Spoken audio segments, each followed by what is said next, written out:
अभी हमारे राज्य उत्तर प्रदेश में 2026 में पंचायत चुनाव होना है। अब उस पंचायत चुनाव के मद्देनजर आप देख रहे होंगे गांवों में जो प्रत्याशी हैं वो भाग दौड़ करने लगे हैं। वो अपने अपने जो मतदाता क्षेत्र हैं वहां पर गश्ती करने लगे हैं। तो अब हमें ये समझना चाहिए कि हर बार की तरह इस बार भी कहीं हम मतदाता ऐसा न हो कि उनके बहकावे में आ जाए और 100 रुपए, 500 रुपए, 1000 रुपए लेकर या ये अगर पीने की व्यवस्था कर दिया जाए तो उसी में आप अपने वोट को बेच दीजिए। या फिर ऐसा ना हो कि हम किसी ऐसे उम्मीदवार को प्रतिनिधि के रूप में चुन लें जो कि किसी भी प्रकार से विकास कार्य करेंगे ही नहीं और पूरा पूरा पैसा उनकी जेब में जाएगा। तो ऐसा हमें करना ही नहीं है, क्योंकि हमें एक विकसित ग्राम बनाना है, एक विकसित जिला बनाना है, एक विकसित राज्य बनाना है और एक विकसित देश बनाना है। ये तभी विकसित होगा जब हम निचले स्तर से अपने आप को मजबूत करेंगे।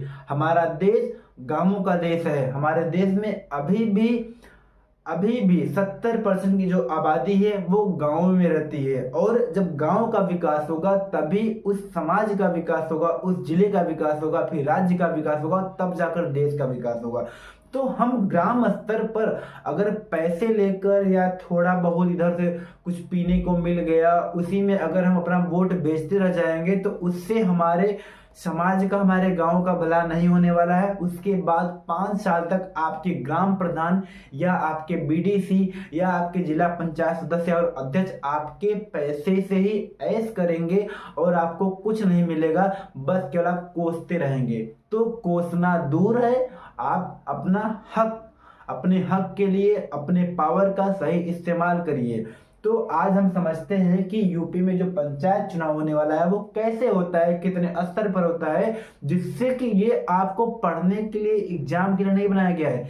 ये आपको राजनीतिक स्तर पर आपको सशक्त बनाने के लिए इस वीडियो का उद्देश्य है कि आपको सशक्त बनाया जाए। क्योंकि जब आप राजनीतिक स्तर पर सशक्त होंगे तभी हम सरकार के प्रशासनिक कार्यों को, सरकार के विधायी कार्यों को हम जान पाएंगे, समझ पाएंगे और अपनी भूमिका निभा पाएंगे। तब जाकर हमारा समाज, हमारा देश आगे बढ़ेगा। तो हम जानते हैं कि हमारे देश में नगरों में लोग रहते हैं और गांवों में रहते हैं। तो ग्राम स्तर पर जो चुनाव होता है वो ग्राम पंचायत, क्षेत्र पंचायत और जिला पंचायत का चुनाव होता है। और जो नगर प्रशासन पर होता है वो नगर पंचायत, नगर पालिका और नगर निगम का चुनाव होता है। अब ये चुनाव होता क्यों? अब अगर आप गांव में रहते हैं तो कई गांवों के समूह से भी क्षेत्र पंचायत बनता है और कई क्षेत्र पंचायतों के समूह से ही एक जिला पंचायत बनता है। एक जिला पंचायत का मतलब एक जिला होता है। जैसे कि मान लीजिए आप कोई भी जिला, जैसे लखनऊ जिला हो गया। अब इस लखनऊ जिले को कई ब्लॉक में बांटा गया है, फिर हर एक ब्लॉक को कई गांवों में बांटा गया है। तो हर एक गांव में जो लोग रहते हैं अब उनकी दुनिया भर की समस्याएं होती है, पानी की समस्या, स्वास्थ्य की समस्या और बीज की समस्या, खेती के संबंधी समस्या, सड़कों की समस्या। तो इन सभी समस्याओं को दूर करने के लिए ग्राम स्तर पर ग्राम सभा गठन होता है। उसी प्रकार से क्षेत्र पंचायत स्तर पर क्षेत्र पंचायत का गठन होता है। उसी प्रकार से जिला स्तर पर जिला पंचायत का गठन होता है, जिससे कि अलग अलग स्तर पर जो भी प्रशासनिक कार्य है वो सही तरीके से किए जा सके। उसी प्रकार से नगर प्रशासन में नगर पंचायत, नगर पालिका, नगर निगम होता है। अब नगर पंचायत तो मतलब ऐसे शहर जिनकी आबादी कम हो, जो संक्रमणशील हैं, यानी कि जो गांवों से शहरों की तरफ जो कि गांवों से होकर अब शहरों के रूप में स्थापित हो रहे हैं, जहां की आबादी कम होती है। उसी प्रकार से उससे ज्यादा आबादी अगर होती है तो नगर पालिका की होती है, और भी ज्यादा आबादी होती है तो नगर निगम की आबादी होती है। ये आबादी जो होता है, आबादी के आधार पर नगर पंचायत, नगर पालिका, नगर निगम का गठन होता है। ये अलग अलग राज्य में अलग अलग होता है। तो हमें यहाँ समझना है कि ग्राम प्रशासन के स्तर पर जो चुनाव होता है, तो ग्राम पंचायत, क्षेत्र पंचायत, जिला पंचायत, जो ग्राम पंचायत का चुनाव होता है ना, उसमें ग्राम सभा के ही जो मतदाता होते हैं, जो 18 साल या उससे अधिक उम्र के होते हैं, वो इस ग्राम पंचायत स्तर पे अपने ग्राम प्रधान का और उस ग्राम सभा के सदस्यों का चुनाव करते हैं डायरेक्ट। यानी कि इस ग्राम पंचायत में एक प्रधान होंगे और कुछ सदस्य होंगे जो अलग अलग वार्ड के प्रतिनिधि होते हैं। तो इस गांव के ही जो लोग होते हैं वो एक एक अपना मत ग्राम प्रधान के लिए देंगे और एक मत अपने वार्ड के सदस्य के लिए देंगे। ये डायरेक्टली देना होता है। इस प्रकार से ग्राम पंचायत का गठन पूरा हो जाता है। फिर क्षेत्र पंचायत में भी क्या होता है, क्षेत्र पंचायत में भी सदस्य होते हैं और क्षेत्र पंचायत के प्रमुख होते हैं, जिसे ब्लॉक प्रमुख भी कहते हैं। तो क्षेत्र पंचायत में जो सदस्य होते हैं जिन्हें बीडीसी बोलते हैं, तो इसमें क्या होता है, बीडीसी मेंबर बोलते हैं जिसे, क्योंकि ब्लॉक डेवलपमेंट काउंसिल होता है, तो उसके जो मेंबर होते हैं उनका चुनाव भी हम ही लोग करते हैं। जो 18 साल या 18 साल से अधिक उम्र के जो मतदाता होते हैं, जो उस क्षेत्र के होते हैं, वो उस सदस्य का चुनाव करेंगे और वही जो बीडीसी मेंबर होते हैं वो मिलकर इस क्षेत्र पंचायत के मुखिया यानी ब्लॉक प्रमुख को चुन लेते हैं। यानी जो क्षेत्र पंचायत सदस्य का चुनाव होता है वो डायरेक्टली होता है, जिसे हम आप लोग मिलकर वोट करते हैं, लेकिन क्षेत्र पंचायत जो प्रमुख होते हैं उनका चुनाव वो बीडीसी मेंबर ही अपने आप से कर लेते हैं। और फिर जिला पंचायत को भी कई वार्ड में बांटा गया है, यानी कई सदस्य होते हैं और एक जिला पंचायत अध्यक्ष होता है। तो जिला पंचायत सदस्य का जो चुनाव होता है वो भी, उसका भी चुनाव क्या होता है, हम लोग ही करते हैं। जैसे जिला पंचायत को कई वार्ड में बांट दिया, ये जिला पंचायत के ये तो जो भी होगा वार्ड करके, तो हर उस वार्ड से संबंधित जो भी मतदाता होते हैं वो अपने जिला पंचायत सदस्य का चुनाव करते हैं। फिर जिला पंचायत सदस्य मिलकर ही अपने जिला पंचायत प्रमुख का चुनाव कर लेते हैं। यानी कि ग्राम पंचायत के स्तर पे प्रधान का और ग्राम पंचायत सदस्य का जो चुनाव होता है डायरेक्ट होता है, जिसे हम लोग चुनते हैं। लेकिन क्षेत्र पंचायत जो उसके मेंबर होते हैं वो हम चुनते हैं, इनके जो मुखिया होते हैं वो मेंबर ही लोग चुन लेते हैं। इसी बात जो जिला पंचायत सदस्य होता है, जिला पंचायत सदस्य को हम लोग चुनते हैं, लेकिन जो उसके मुखिया होते हैं वो जिला पंचायत सदस्य लोग ही कर लेते हैं। तो इस प्रकार से आप देखिए, इन सभी को चुनने में हमारी भूमिका कहीं ना कहीं है ना। लेकिन जब हम ये चीज लेकर, पैसे लेकर जब इनको वोट दे देंगे तो क्या ये हमारे लिए काम करेंगे? नहीं करेंगे। कैसे करेंगे भाई, आप खुद सोचिए। वो पैसे इतना खर्च किए हैं तो अपने पैसे की वसूली भी तो करेंगे। और अभी भी आज देखते हैं कि राजनीति में लोग आते हैं पैसा लूटने के लिए आते हैं। बहुत कम ही लोग होते हैं जो कि सच में सेवा के लिए आते हैं। तो हमें पैसे से बिकना नहीं है। पैसे से बिकते रहोगे तो फिर आप हलाल किए जाते रहोगे, आपको कोई सुविधाएं मिलेंगी नहीं, आप रोना रोते रहोगे। ये तो हो गया राजनीतिक स्तर पर इनका प्रतिनिधि होता है भाई, ये तो सभी राजनीतिक स्तर के होते हैं। अब सरकारी स्तर के भी तो कुछ लोग होते होंगे ना। तो इस ग्राम पंचायत स्तर पे ना वीडीओ होते हैं, विलेज डेवलपमेंट ऑफिसर होते हैं, ग्राम विकास अधिकारी भी होते हैं, जिन्हें हम ग्राम सचिव होते हैं। इनका कार्य क्या होता है? इनका काम इस ग्राम पंचायत में जो भी योजनाएं आती हैं, जो भी वित्तीय प्रबंधन होता है, जो भी हिसाब किताब होता है, जो भी डॉक्यूमेंटेशन का काम होता है, वो इनके द्वारा होता है, वीडीओ के द्वारा काम होता है। क्योंकि ये सरकार की प्रतिनिधि होते हैं, ये सब सरकार के नहीं है, ये सभी जनता के प्रतिनिधि है।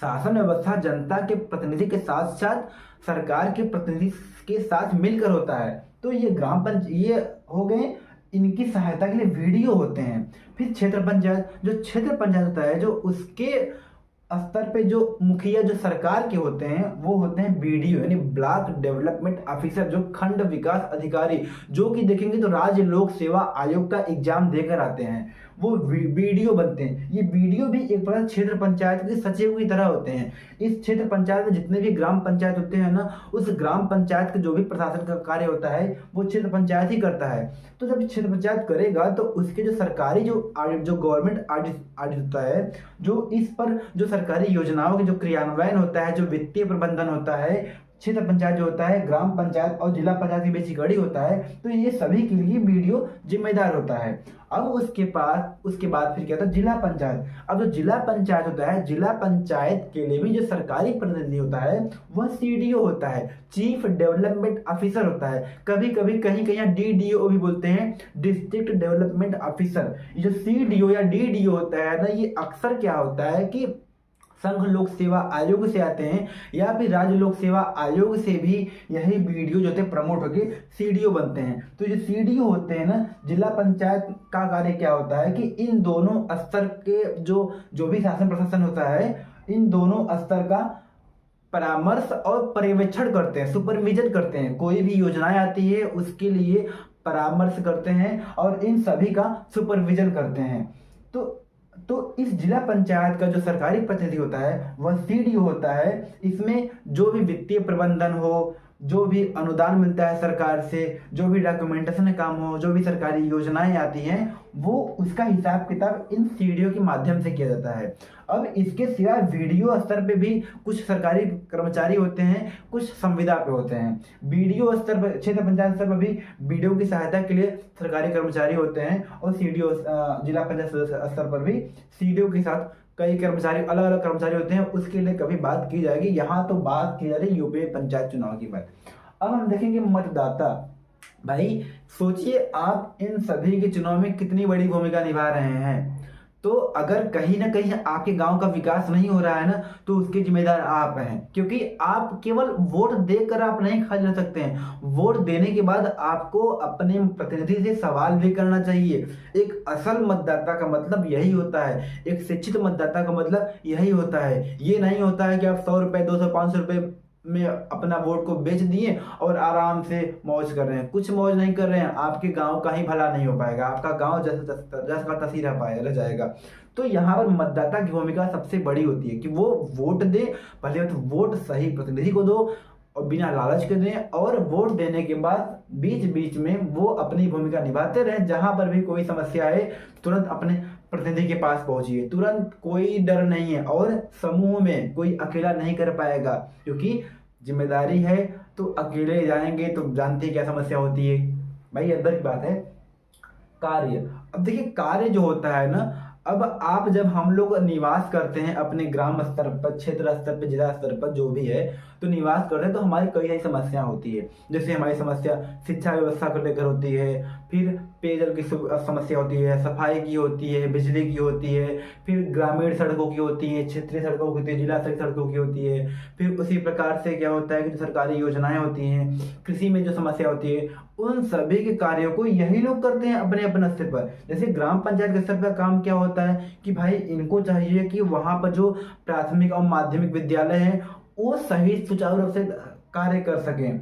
फिर यहाँ पर बिजली व्यवस्था अच्छी हो, ग्रामीण सड़कें ठीक ठाक हो, पानी की सुविधा अच्छी हो। पानी पीने का मतलब शुद्ध पानी होना चाहिए, गंदा पानी नहीं भैया, अच्छा पानी चाहिए ना हमें पीने के लिए। फिर जो भी वहां पर खेती किसानी है उसके लिए, सिंचाई के लिए अच्छे से पानी मिल सके। और सबसे बड़ी बात कि ग्राम पंचायत के स्तर पर ही अगर हम पर्यावरण को लेकर चलेंगे, तो अगर हर ग्राम पंचायत अपने अपने पर्यावरण को सहेजेंगे, तो देश स्तर पर तो अपने आप पंचायत का, देश स्तर पर अपने आप पर्यावरण अच्छा हो ही जाएगा। उसी प्रकार क्षेत्र पंचायत का कार्य होता है, उसी प्रकार से जिला पंचायत का कार्य होता है। जो भी कार्य होता है उसको अगर आप कहेंगे तो मैं अलग से वीडियो बना के दे दूंगा, लेकिन इस वीडियो का उद्देश्य है 26 के चुनाव में आपको अपना अच्छा रोल निभाना है, क्योंकि हमें एक विकसित देश बनाना है, तो हमें अपनी भूमिका निभानी पड़ेगी। फिर हो गया कार्य हम बता ही दिए। फिर मतदाता की जिम्मेदारी मैंने बता दिया कि मतदाता की जिम्मेदारी केवल वोट देने तक नहीं होती है।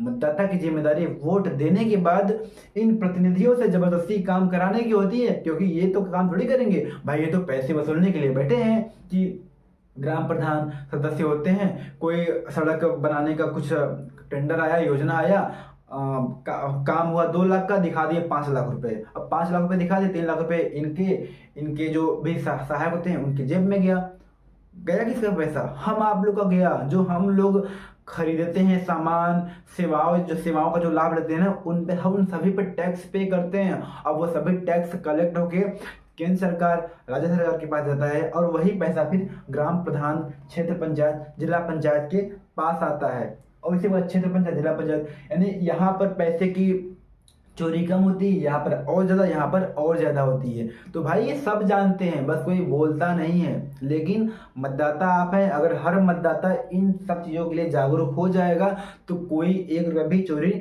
नहीं कर सकेगा। लेकिन ये हम मतदाताओं की ही कमी होती है। हम सोचते हैं यार ये हम हमारे एक से क्या ही हो जाएगा, या फिर हम क्या ही कर लेंगे। भाई आप बहुत कुछ कर सकते हैं, लेकिन आप सच में सशक्त तो होइए। राजनीतिक असर आपको सशक्त होना पड़ेगा।